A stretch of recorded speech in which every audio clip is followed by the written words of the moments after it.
नमस्कार. सर्वांचे सोशल चर्चामध्ये स्वागत आहे.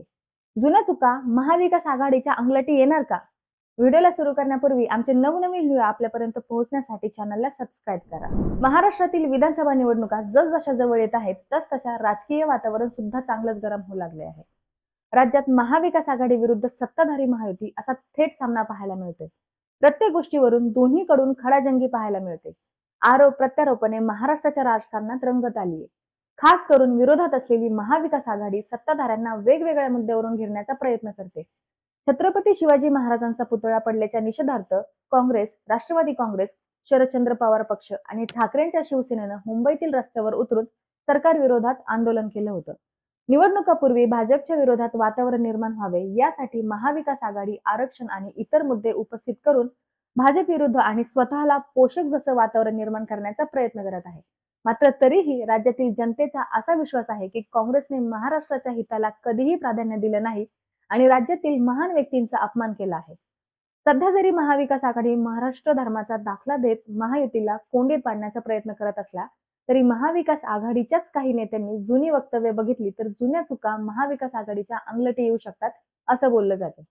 छत्रपती शिवाजी महाराज, महात्मा ज्योतिबा फुले, शाहू महाराज, डॉक्टर बाबासाहेब आंबेडकर, सावरकर यांसारख्या दिग्गज नेत्यांना काँग्रेसने यापूर्वी विरोध केला आहे. जवाहरलाल नेहरूंनी त्यांच्या डिस्कव्हरी ऑफ इंडिया या पुस्तकात शिवाजी महाराजांना विश्वासघातकी दरोडेखोर म्हटलं जातं. काँग्रेसने मध्य प्रदेश आणि बागलकोटमध्ये शिवाजी महाराजांचे पुतळे हटवले आहेत. शिवाय यापूर्वी मुंबई महाराष्ट्राला देण्यासही पक्षाने विरोध केला आहे. शरद पवार यांनीही शिवाजी महाराजांच्या विचारसरणीला विरोध केला आहे, तर शिवसेनेचे उद्धव ठाकरे यांनी सत्तेसाठी काँग्रेससोबत हात मिळवणी केली आहे. कर्नाटकातील मंगळुरूमध्ये शिवाजी महाराजांचा पुतळा बसवण्यास काँग्रेस नेत्यांनी विरोध केला आणि तत्कालीन महाविकास आघाडी सरकारने अमरावती आणि दर्यापूरमध्ये त्यांचे पुतळे हटवले. कर्नाटकमध्ये काँग्रेस नेते सतीश जारकीहोळी यांनी छत्रपती शिवाजी महाराजांवर वादग्रस्त विधान केलं असून संजय राऊत यांनी त्यांच्या वंशावर प्रश्न उपस्थित केला होता. राष्ट्रवादीचे आमदार जितेंद्र आव्हाड यांनी सुद्धा पाठीमागच्या काळात छत्रपती संभाजी महाराजांच्या वंशवळीवर प्रश्न उपस्थित करत अपमानास्पद वक्तव्य केलं आहे. संभाजीराजे यांच्या वंशवळीवर प्रश्नचिन्ह उपस्थित करून त्यांची रक्त तपासणी करावी असं सुचवलं.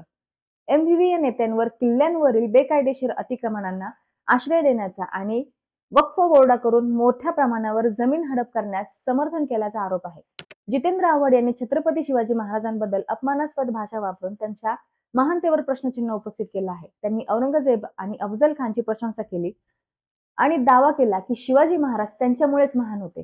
दुसरीकडे ठाकरे गटाचे खासदार संजय राऊत यांनी सुद्धा औरंगजेब आणि मुघलांचे कौतुक करताना म्हटलं की त्यांनी कधीही छत्रपती शिवाजी महाराज किंवा छत्रपती संभाजी महाराज यांचा अपमान केला नाही. मुघलांपासून स्वातंत्र्याचे रक्षण करण्यासाठी ज्यांनी आपल्या प्राणांची आहुती दिली त्यांचा हा अनादर होता. ही सर्व जुनी वक्तव्ये महाविकास आघाडीवरच बुमरँग होण्याची शक्यता नाकारता येत नाही. तर मंडळी, तुम्हाला काय वाटतं? जुन्या चुका महाविकास आघाडीच्या अंगलटी येतील का?